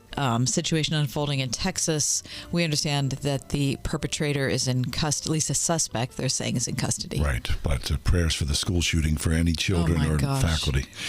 Another story out of Texas, an Iraqi man who is here in the United States has been accused of being an ISIS operative and plotting to kill George W. Bush, going as far as to travel to Dallas in November of last year to take video of the former president's home and recruiting a team of compatriots he hoped to smuggle into the United States over the Mexican border, according to an FBI search warrant that was filed March 23rd, unsealed yesterday in the Southern District of Ohio. Now, apparently this Iraqi was using the WhatsApp app to reach out and connect with his operatives across the border. The case shows how federal investigators continue to monitor threats from ISIS, even as the group has been severely weakened by American intelligence and military operations. Now, the weird thing is that after traveling to Dallas, this person who apparently is in custody, they're not saying a whole lot about it, he traveled to Dallas to take video of the Bush's residence, then took more video footage at the George W. Bush Institute, according to federal agents. In one conversation with a confidential FBI source, the suspect said that he was planning to get 4 Iraqi national males located in Iraq, Turkey, Egypt, and Denmark into the United States, according to the warrant. Now, in a later conversation, he claimed that one of the 4 was the secretary of an ISIS financial minister. The alleged smuggler described the men as former Ba'ath Party members in Iraq who did not agree with the current Iraqi government and were political exiles. He was planning to charge each $15,000 to be smuggled into America and hoping then to devise a way that after the supposed assassination would be successful to exit the same way that they came in. I mean, it's a wild story. So I wonder how they got tipped off at first about it. It was because they were already monitoring ISIS communication? Yep, and two informants reached into the FBI and said, we're part of this community, you should know about this. Whoa. Yeah. It's not surprising. I know that former presidents have, they have Secret Service protection for the rest of their life. Yeah. Well, here's why. Yeah. Can you imagine? No. And I wonder, George W. made news last week, right? He inadvertently made a verbal slip, which of course he's famous for. He was calling out Ukraine, but in fact he did say Iraq, which made international is that right? news. I didn't hear about that. Yeah, made international news. He said the word Iraq instead of the word Ukraine? Yeah. Okay. Mm-hmm. Yeah. It's a mistake. Anybody who sits in front of a microphone can tell you sooner or later that you make horrible mistakes all the time. Yep. I remember the day I meant to be talking about Russell Wilson, who was at that time the quarterback of the Seahawks, and I said Russell Westbrook instead, who is in the NBA. I don't even know who he plays for because I don't watch the NBA. But I reversed them, and I got like incendiary emails, like people like absolutely appalled. Like, I'm never listening to this show again because you don't. And it was a stupid mistake, but. Yeah, it's very easy to do. It surely is. I mean, even just, conversation around the water cooler, people misspeak all the time. Right. The only difference is there's not a microphone. How people would say, well, there's a higher standard, right? And there is a higher standard. Of course there is. Of course. And I appreciate that. But I'll never listen to you again. You, Kathy Evans. Never. You. And I don't even listen to the NBA or follow it. Right. Anyway. Do you care about the NBA, Christy? No. Do you wish you did? No. Okay. John? No, not at all. Actually, one of my kids home from college was watching the NBA. And I was like, what's up with you? Because you never watched before. He was like, I find it interesting. I wish I did. I feel as if... You're missing out. Yeah. Because it involves a ball. I have FOMO when it comes to games with balls. Yeah. I mean, you can only do so much. I know. Really? I'll tell you, I watched golf all weekend. That was very exciting. I don't think I watched any TV. Oh, I watched the Jesus film. Oh, yeah. Jesus Music. Yeah. The documentary on Netflix or Hulu? Hulu. What'd you think? I loved it. I thought it was great. Now, it's wild. It's a K-Love production. Yep. So you get to see, they sort of trace the early, not the super early days, but the early days of contemporary Christian music. Right. So like the Jesus Larry music. Norman, right? The Larry Norman era. Yeah. And then they focus on Amy Grant, Michael W. Smith, Kirk Franklin, and Toby Mac. Which is an excellent choice. And they're very kind of like candid. they kind of take them as like a through line chronologically. Billy Graham is featured. It's really well done. Yeah. If you haven't seen it yet, It's on Hulu. My husband has very little. He's a musician, so he's doing his own music. He wasn't in that Christian subculture part like I was. I mean, I knew every single person they talked about in this thing. I mean, We've talked to many of them. Eric, my husband, knew just a couple of them. He still was like completely into the documentary. It's that well done. Yeah, it really is. I mean, and when it was all over, I went back and started to listen to their music again. Yeah, right. I did that too. Yeah, we were in the car last night. I Right. turned on some Kirk Franklin. I was like, crank it up. There's Kirk Franklin. Right. And I went back and I started listening. I started listening to Amy Grant's first album. Oh, yeah. Her first album. That's rough. Was she 15? How old was she? She was a young 16 girl. maybe. Right. Yeah, the music is really terrible. Is it? Oh, because that's the era it was. The Russ Taft is featured prominently as well, where he is really candid about his alcoholism and about his addiction. Yep. And Russ Taft made some great music as well. I loved his Metals album. It's my favorite. And of course, Toby Mac. We love Toby. I love Toby Mac so much, and they go into poor Toby Mac's Truett's death, his son's death. I mean, it's pretty much no holds barred, and they call the industry out for the industry that it is as a money maker and what that has done to people's lives, careers, marriages, faith. It's really interesting. It's not a slam piece. No. It's also not glossed over. I feel like they hit a nice sweet spot in the middle of being able to tell the real story well. Yeah. And for all its good and bad. Right. Benefits and foibles, they're all listed. And I would imagine, it's mostly created for people like us who are believers. But even if you were not a believer, you would find interest in it just because of the business of the business. Yeah. I think so. I agree. Anyway, it's called the Jesus Music. Jesus Music. Yeah, on Hulu. We loved it. Okay, we'll take a quick break. Stick around. A bombshell explosion over the weekend about the Southern Baptist Convention. We'll talk about that in a few minutes. Kate Shellnut joins us from Christianity Today. 101.5 WORD. What happens when you open God's Word every day? I'm Alan Jackson, and I have the privilege of joining you every weekday here on the radio. I see the transforming effect of God's Word daily. Lives are changed because His Word gives us insight for the challenges we face and encouragement in our walk with the Lord. Join me and let's see what God has in store for us today. A fresh look at Scripture, weekday mornings at 9:30. Alan Jackson Ministries on 101.5 WORD. I've always been kind of cynical towards advertising, which I know doesn't make much sense considering I'm currently recording a commercial. It's all the fluffy words that make us cynical, right? A once-in-a-lifetime opportunity, a blue light special, but only, of course, if you call right now. It all kind of makes me nauseous, and yet here I am about to say that right now actually might be a once-in-a-lifetime moment for some of us, and that is the opportunity of a cash-out refinance. Arguably never has there been a moment in time like the last few years where home values have jumped at crazy historical levels, leaving all this extra money sitting inside our homes. A cash-out refinance lets you put that extra money in your pocket to use for life.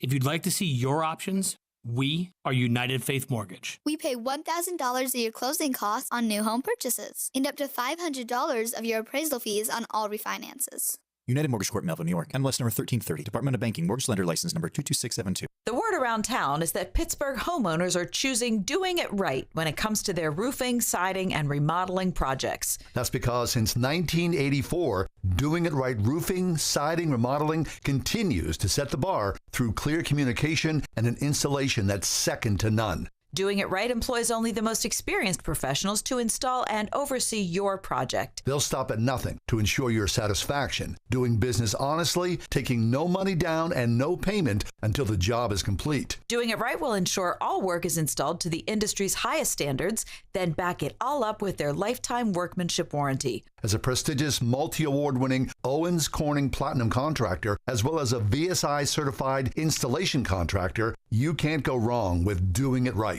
Mention John and Kathy for a discount off your estimate. Call 724-NEW-ROOF for a free project evaluation or visit roofingcontractorpittsburgh.com. Want it done right, call Doing It Right. Hi, I'm John Henney from Henney Jewelers. Since 1887, my family has helped people celebrate the most memorable moments in their lives. We are rooted in faith and commit to doing the right thing again and again. We believe in the covenant of marriage and use our To Have and To Hold program to encourage couples as they prepare to spend the rest of their lives together.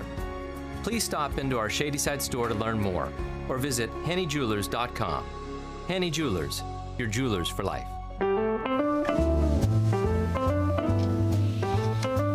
I remember where we were, right here in this room, when the grand jury report on Pennsylvania priests in the Roman Catholic Church who had been accused of sexual abuse came out. That day, Josh Shapiro, is the Attorney General, came out and gave a statement. The entire text of it and the whole report was released. John, you and I and our producer Mike Duffy watched it together online. And we were, the three of us, overwhelmed by the enormity of the report and the enormity of the lives that were ruined, forever altered by the predatory nature of these Catholic priests in Pennsylvania. Since then, there have been multiple reports that have surfaced of multiple denominations, faith traditions, and the report on the Southern Baptist Church that came out on Sunday is just the latest. But it is a shockingly damning revelation on what happened at the highest levels of that denomination. And for any person who calls on the name of Christ, this is a moment of deep, should be, I think, a moment of deep and sober reckoning. Once again, what goes on inside the Christian church? Kate Shellnut is with us. Kate's been a regular guest on our show over the years. Kate Shellnut is the senior news editor for Christianity Today. She herself writing, reporting on this story. Kate, welcome back to the show. Thanks for having me. Kate, I'm sure that when you sat down to write this story, I shouldn't say I'm sure. I'm betting that you thought, I can't believe I'm doing this again. But talk about your what you first heard about the revelations on Sunday. Talk about your process in writing the piece. There was a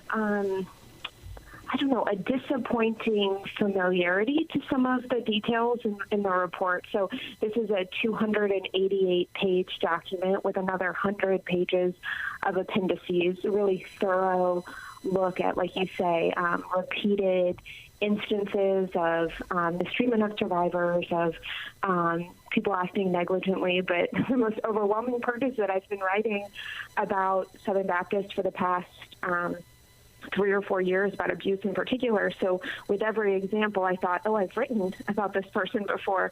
I've written about this instance before. I've written about this survivor whose story is included before.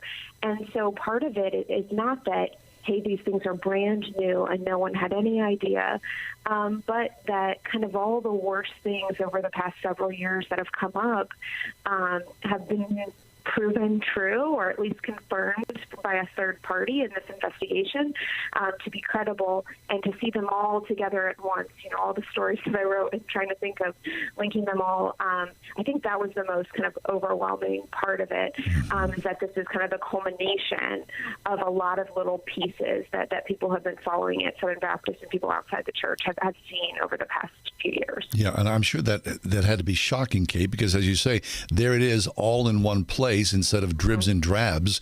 So, I mean, this goes all the way to the very, very top of the Southern Baptist. And I think there's many shocking elements of this investigation and the preceding story. But I think probably the biggest thing, or one of the biggest things, is this secret list of pastors that the Southern Baptist had that they were sort of, safekeeping somewhere in a safe. Can you go into that? Yeah, and Kate, tell us why. I guess the story wouldn't be complete if you didn't say why, up to this point, the leadership had insisted that they would not be able to release a list of people because it was too much of an independent denominational structure. Right. So one of the top asks from survivors, we know dating back at least 15 years, was, hey, can you publish the names and share the names of people who have credible accusations against them? And in many cases, people who have been convicted and arrested for crimes or charged formally with crimes, so that we know not to let them go on to other pulpits.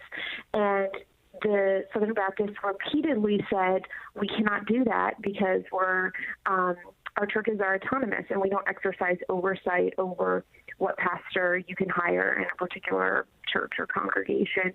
So that's up to the churches. And if we were to do that, it would kind of mess up our polity structure, mess up how we do church if we started putting oversight in this one area.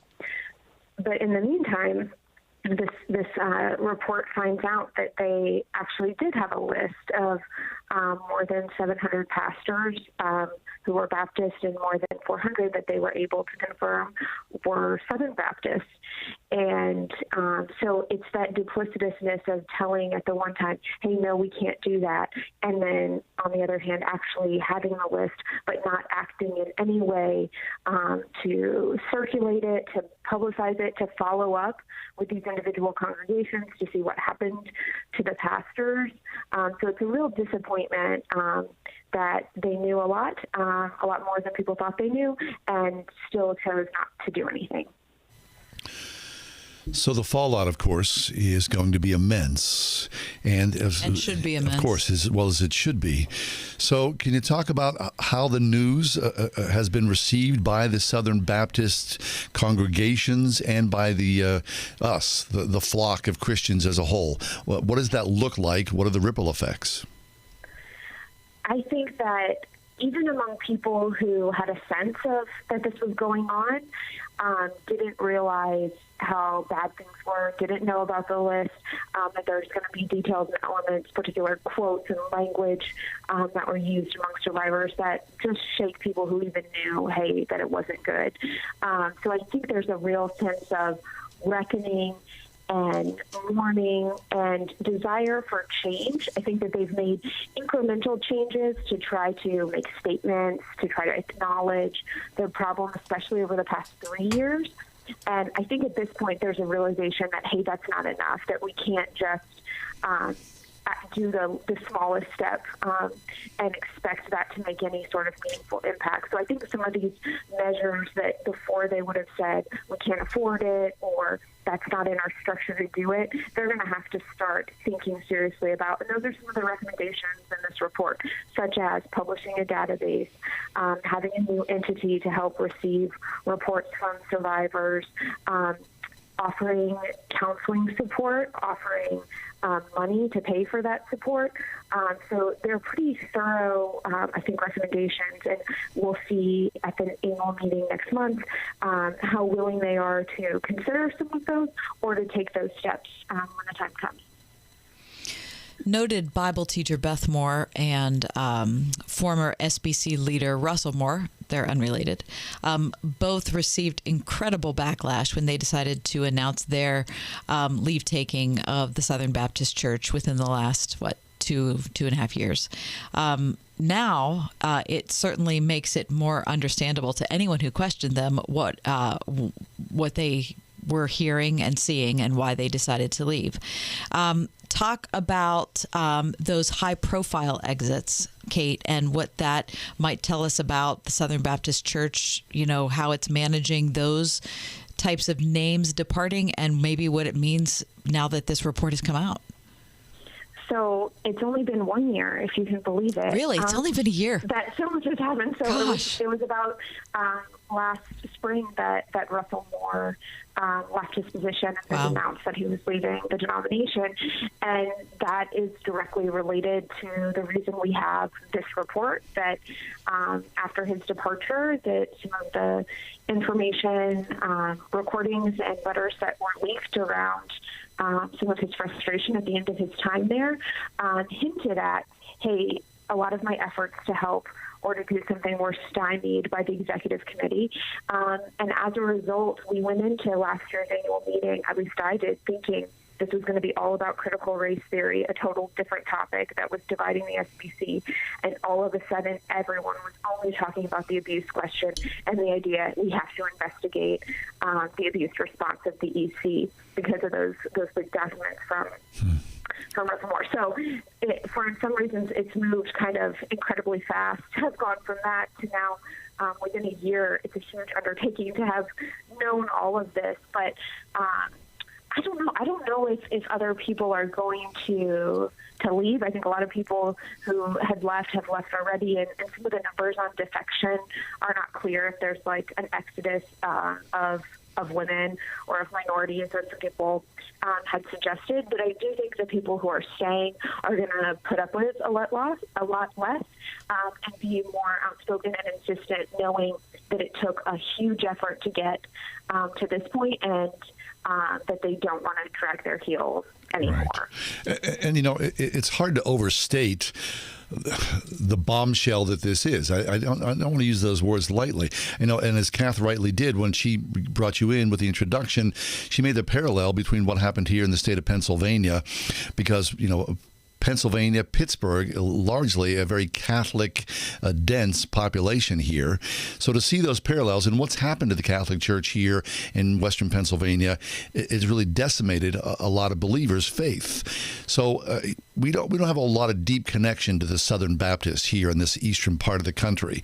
But the fact of the matter is, there is a huge swath of people millions and millions, who even at this diminished prospect of Christianity in the country today would still claim connection to or membership into the Southern Baptists.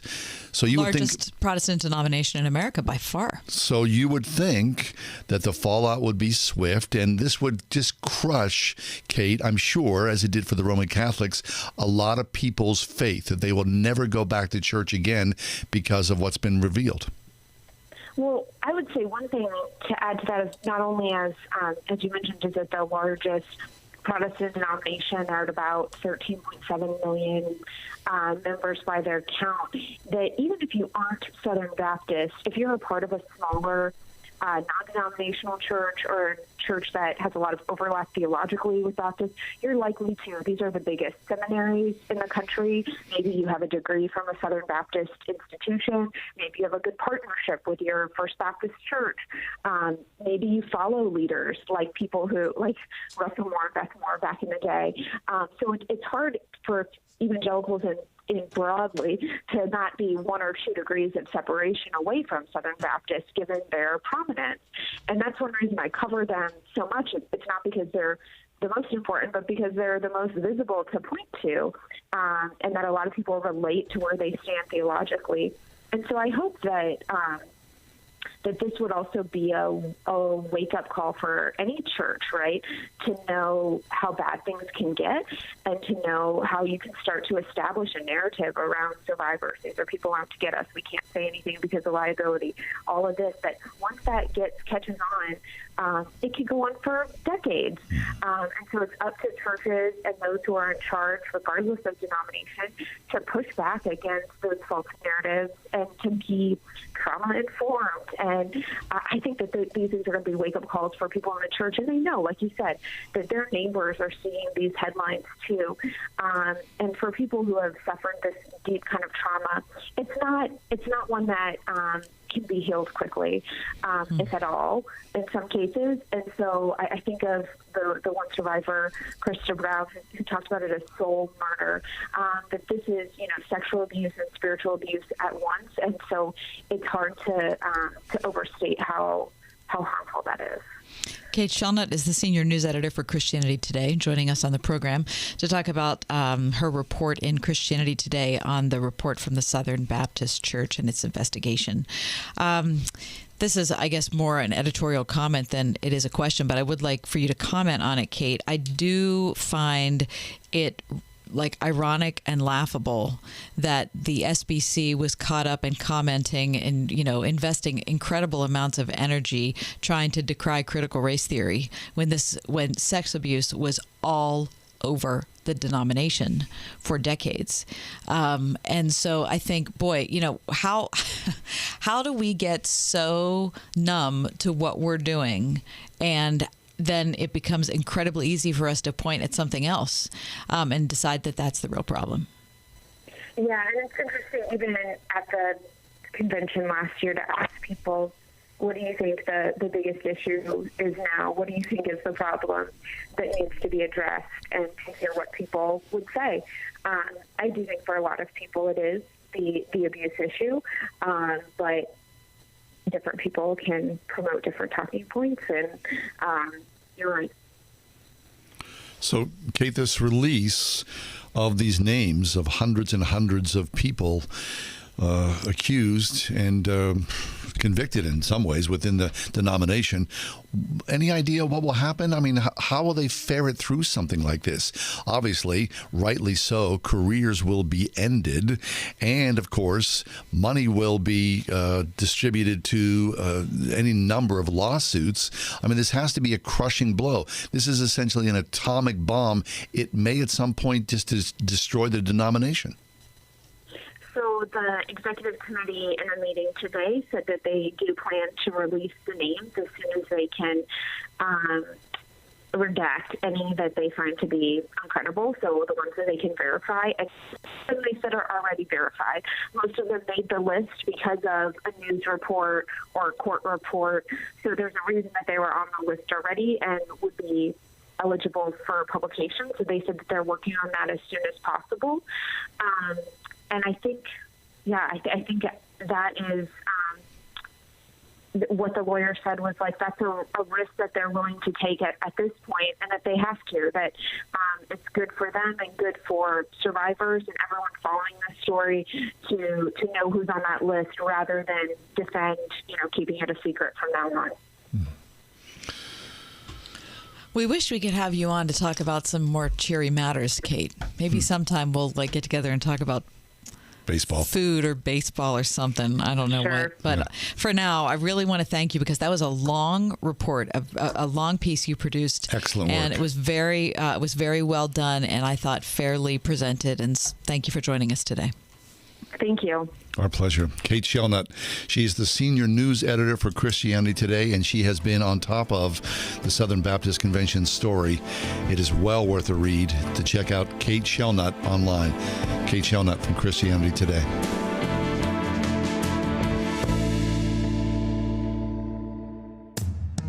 Windows are us. You tried the rest, now try the best. When it's time to replace your roof, siding, gutters, and downspouts, entry doors, and of course windows, you can count on Windows R Us, the area's premier exterior replacement company. This is John Steigerwald. With over 50 years experience in the home remodeling industry, Windows R Us offers repair and replacement for all your exterior home projects. Why pay double with some other companies? Windows R Us will always give you the best price on the best in-class products, backed by the best warranties in the industry, all with zero sales pressure. And speaking of zero, right now get zero interest financing for 12 months and no processing fee with prices set to increase on all exterior products. Lock in your quote today. Schedule a free estimate and inspection today at WindowsRUsPittsburgh.com. You've tried the rest, now try the best. WindowsRUsPittsburgh.com. Windows R Us. You've tried the rest, now try the best.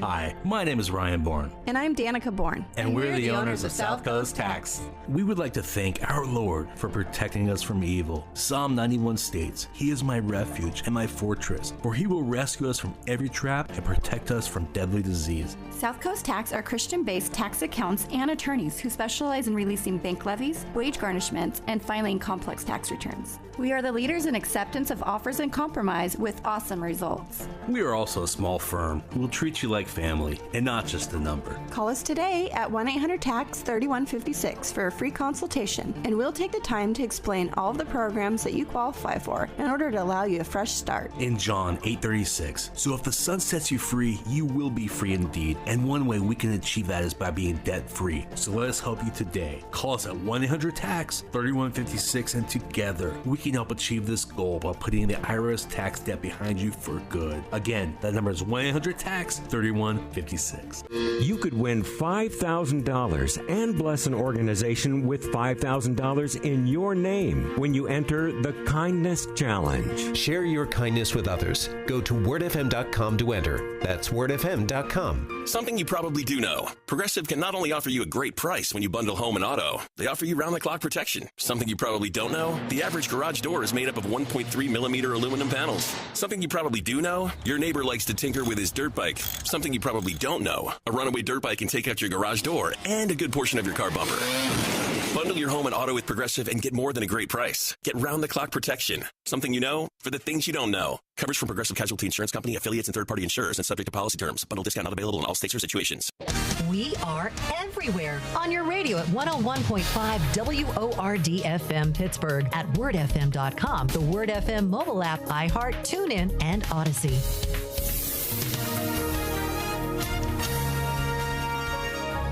Partly cloudy skies expected for tonight. We'll see a nighttime low of 55. For tomorrow, partly sunny. It'll be pleasant with a high of 73. Becoming cloudy tomorrow night with a low of 60. For Thursday, we'll see cloudy skies with a couple of showers and a thunderstorm, mainly later. We'll reach a high Thursday of 81. With your AccuWeather forecast, I'm forecaster Drew Shannon. It is with the deepest of sadness that we have to report that there has been another school shooting in an elementary school in Texas where some 14 children have been killed.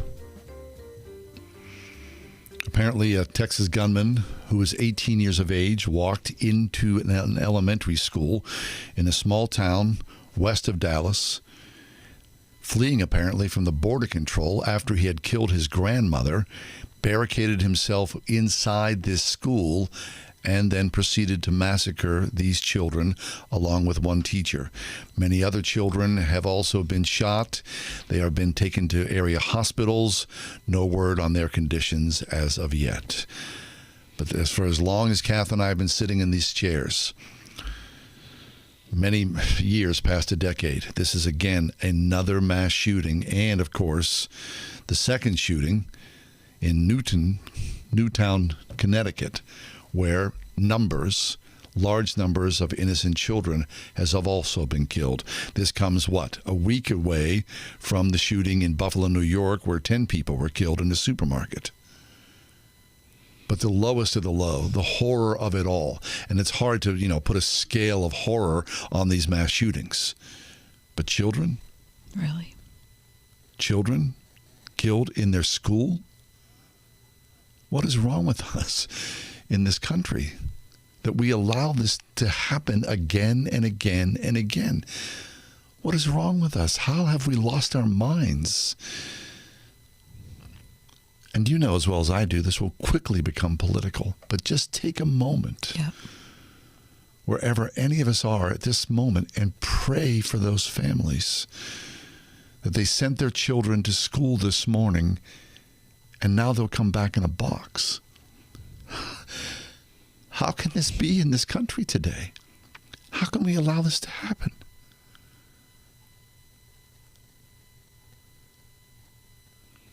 I pray for peace. But there is no peace in many families' lives right at this moment.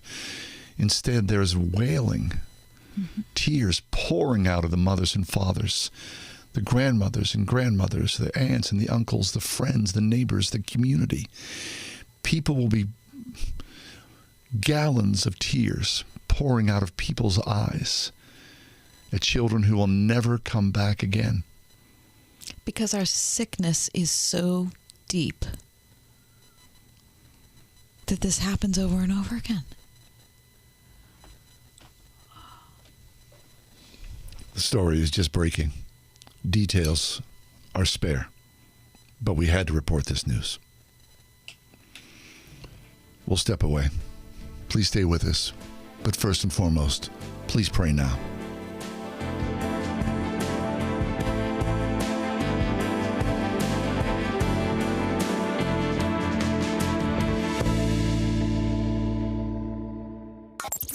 .5 WORD.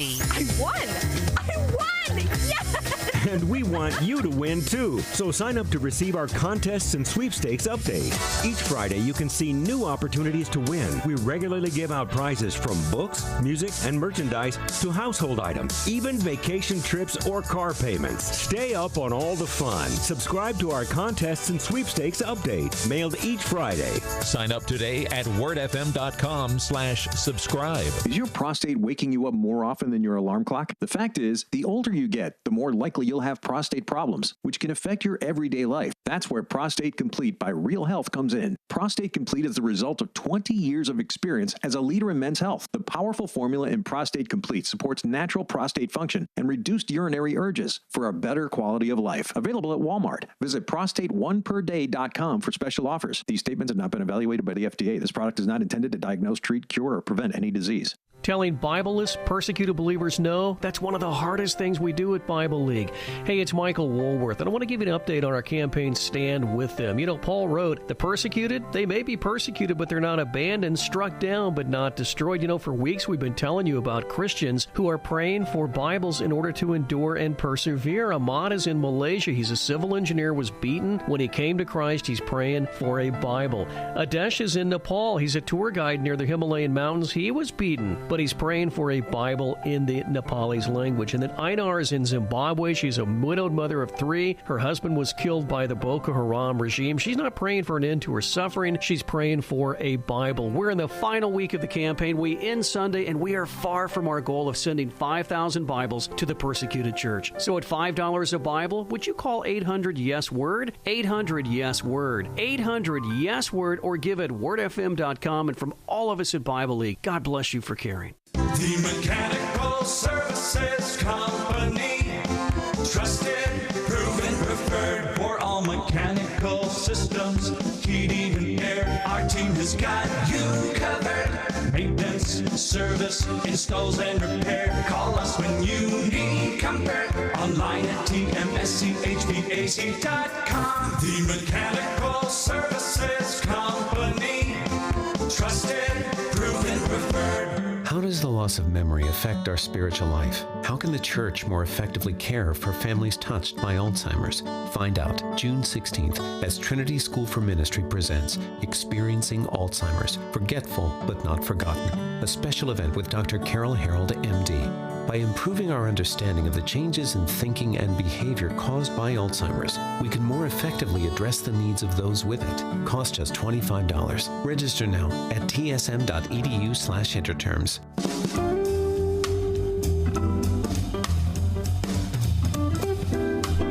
I don't know what to talk about after. I mean, we have a whole show set. But after a shooting like this, I got to be honest with you, it's really hard to focus. Yeah. I mean, how many times do we go down this path?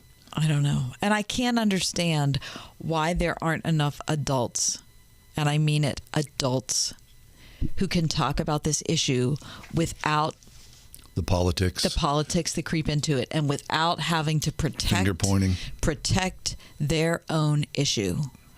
This is way beyond your right to bear arms, and it's way beyond a bunch of Democrats who are looking for a wedge issue. It's way beyond both of those things. Yeah. It is way beyond both parties and their entrenched perspectives on this. And neither one, they've proved this over and over again, neither one really want to solve the problem. They just want to use the issue to garner more votes. Mm-hmm. They don't want to solve the problem, or they would make progress in solving this problem, but they don't want to solve it. They don't want to solve it. They don't want to have conversations with somebody across the aisle, and they don't want to give up any of their own particular, like, fundamental issues. Or power, or prestige, or money. Right. That's really what it comes down to. I mean, when you see lobbyists, politicians are one thing, but lobbyists are another. And lobbyists run this country. Right. You know that's true. You're right. You're right about that. I mean, if nothing changed after Newtown. Right. How are things going to change now? It's not. Listen, I am sick to death of our two parties. I am. I'm sick to death of them. I agree. I am. I just, when kids are being mowed down in elementary schools, that isn't enough. When that happened at Newtown, that wasn't enough to make us think that we needed to get together and solve a problem. No. So we need to see it again. We're unable to do that in this country anymore. That's the truth about that. It's just we can't ever give up anything. We can't give up anything for the greater good. I don't get it. That's the problem. The greater good has disappeared because the greater good is what's good for me. Yeah, and my tribe. Right. There is no greater good anymore. So if I'm a Democrat, it's so much easier to hate Republicans and point at them and point at the NRA and say, "Look, you're the problem." And vice versa. Right. And it's so easy for you to be in the NRA or a Republican or a gun owner and say, no one's going to take away my guns. Well, guess what? Both of those perspectives are not solving this problem. Right. I think truly the problem is unsolvable. I really do. I mean, what are you going to do? The crazy thing is, and of course we don't know anything, but they said the gunman walked into the school. First of all, yeah, but you know how do you do that? Okay, but here's the thing. In a lot of tiny communities, they don't think about it. Well, and they don't probably have the money to put in the types of, a lock on the door? Or some kind of security system or whatever it is. It's just not something that's part of their reality. But look what happened in Newtown. I mean, the gunman shot the door down. That's how desperate and how crazy the person was. So, when you're dealing with mental illness, whether it's the shooter in Buffalo or this gunman now in Texas, I mean, how can you be in your right mind? No, you can't. You can't. So how do you regulate that? How do you legislate mental illness along with the hundreds of millions of firearms that are available to anyone? Can you imagine if the situation was reversed and there were this many mass shootings, let's just say in Western Europe? I'm not even going to pick a country. Can you imagine what we would be saying about Western Europe? Sure. We'd be like, those people are crazy. You can't go there. We're not going to go there. We can't. Those people are like, what could be wrong with? But we can't look at ourselves and say, what is wrong with us that we still tolerate this? Yeah. And I know we don't tolerate it. I know everybody is going to grieve these children. I'm not trying to say that we're not touched by it. But for how touched we are, you would think that would translate to something concrete after all this time. And it never does. No, it won't. It never does. Because of the power, because of the money, because of the ego, the people will not be denied. You know what I would love to see? I would love to see a super high-ranking Democrat and a super high-ranking Republican, okay, come out together, the two of them, and say, you know what? We both have specific interests. We both have specific perspectives. But we have decided today, publicly, to lay them aside and to try to work together to figure this out. Would that be? That's what I want to happen. see. That won't That's happen. what I want to see. That's what we need. We need two people who have significant gravitas in their parties to say, you know what? We're not finger pointing at the other party. We're going to stand up and try to fix this. That's what I want. I want one person from each party to do that. To be man enough or woman enough, whatever it is, to stand up and say, I don't hold my own issue so tightly that I'm not willing to relinquish something to get to a place where this never, ever happens in America again. We as a country should be ashamed, deeply ashamed of where we are. This is the best of who we are as Americans, that we send our children. How many times did you think about this when your kids were little, even now? When your kids leave the house, you think, I love you, come back soon.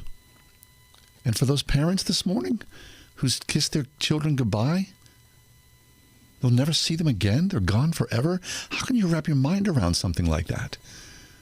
The horror of that. We should be so ashamed that this is who we are, the best of who we are. Now, of course, there'll be an outpouring. There'll be, rallies and thoughts and prayers and prayer gatherings and all that. But then in a week or a month, especially for the rest of the country, we'll get on with that. That town will never be, of course, the same again as it should be. But there's something so fundamentally, deeply wrong with us. I know. And it doesn't matter what the... So we've got kids that are dead. We've got teachers that are dead. We've got black people who are dead. We've got Bible study people who are dead. We've got every day gay in this people country, who are white dead. people. We've got look at all those subgroups. It's like it's not specific. We have Asian people, right? How many shootings have we had that just mow people down? It's an equal opportunity offender. There's no doubt about that. But I mean, you see what happened last week in Buffalo. And now you see children murdered again. I know. And you think, we were just talking last week about the Tree of Life architectural plans, the reconstruction starting. And that seems very raw to me. Yeah. And look how long... I drive by it almost every day. Look how long ago that was. So whether you're Jewish or you're a black American or you're gay or you're a kid or you're just a person at the wrong place at the wrong time, nobody's immune from this. No one. No. I think most of us find ourselves looking over our shoulder more often than not.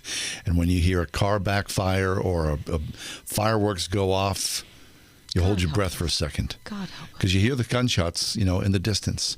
And you think, oh, that's that neighborhood or those people there. We're all guilty of this. We as Americans need to be ashamed of ourselves. We all need, it's time. It's time to repent and beg God for a way forward. Way past time for all of that. Way past time. Heaven help us.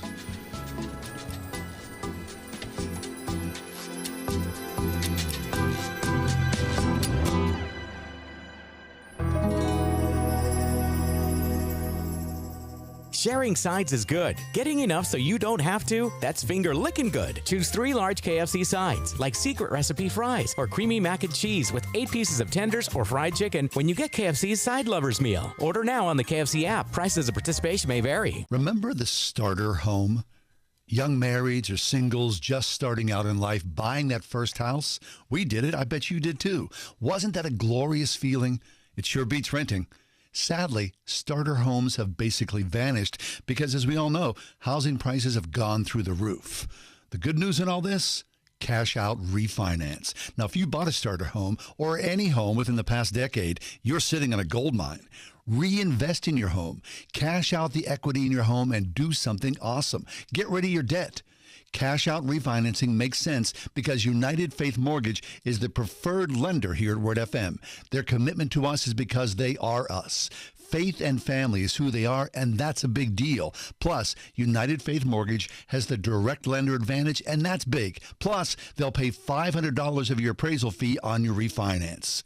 Refinance today. United Faith Mortgage. United Mortgage Corp, Melville, New York. MLS number 1330. Department of Banking. Mortgage lender license number 22672. The Mechanical Services Company.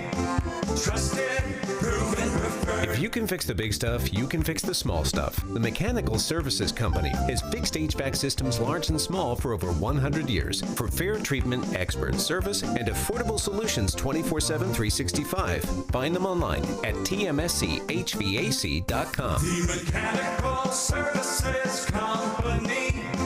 Trusted, proven, preferred. The word around town is that Pittsburgh homeowners are choosing doing it right when it comes to their roofing, siding, and remodeling projects. That's because since 1984, Doing It Right roofing, siding, remodeling continues to set the bar through clear communication and an installation that's second to none. Doing it right employs only the most experienced professionals to install and oversee your project. They'll stop at nothing to ensure your satisfaction, doing business honestly, taking no money down and no payment until the job is complete. Doing it right will ensure that all work is installed to the industry's highest standards. Then back it all up with their lifetime workmanship warranty. As a prestigious multi-award-winning Owens Corning Platinum contractor, as well as a VSI certified installation contractor, you can't go wrong with Doing It Right. Mention John and Kathy for a discount off your estimate. Call 724-NEW-ROOF for a free project evaluation or visit roofingcontractorpittsburgh.com. Want it done right, call Doing It Right. 101.5 WORD-FM Pittsburgh. On your smart speaker by saying, play the word Pittsburgh. And on your phone via the Word FM mobile app, iHeart, TuneIn, and Odyssey. Over the weekend, I was doing some cleaning, and I reached into a closet and came out with a couple of boxes that I'd put away years ago. And in the boxes were a lot of baby photos, you know, those early mementos of. And my oldest son was born as a preemie. He was born 10 weeks early. He weighed 2 pounds 9 ounces, and there's a photograph in there of him in the ICU, the NICU, of my hand and his little body. And my hand is just a little bit smaller than his body. I mean, he's a little tiny. He looks like a little bit of an alien baby. He's a little stick figure. He's got a little hat on, one of those little knitted hats, and all kind of electrodes all over his body, wrapped up inside of a little incubator. He's 24 now. 2 pounds 9 ounces. And, you know, when I look at him now, and anybody who's got a child, I don't care if your child's, if you're 80 and your child's 50, you look at your children and you still see the baby in them, right? You still remember all those things, those first look, the first hold, the first step, the first words, the kindergarten drawings, the spelling bees, the school pageants, all those things, parent-teacher days, all those things that, that you were going through. It was just kind of like the minutia of life. For me, and I think probably true for everybody, at the time you were busy, and it was just one more thing that was part of your day. And now in retrospect, decades later, I go, wasn't that fun? Wasn't those Little League games a blast? Wasn't Cub Scouts really good? All those things. And to think about those families, they'll never revisit that. That child is gone in a heartbeat. The sweetness of a little boy or a little girl shot in the head or in the heart or somehow maimed, the body crushed, the flesh torn, the blood flowing. How can that be? How can we allow that as a society?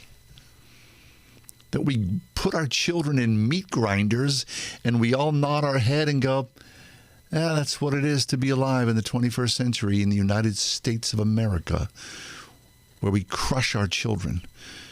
We just spent a lot of time talking about the Supreme Court and the abortion leak and how outraged we are.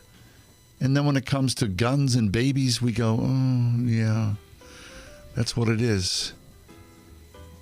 Are we not pro-life?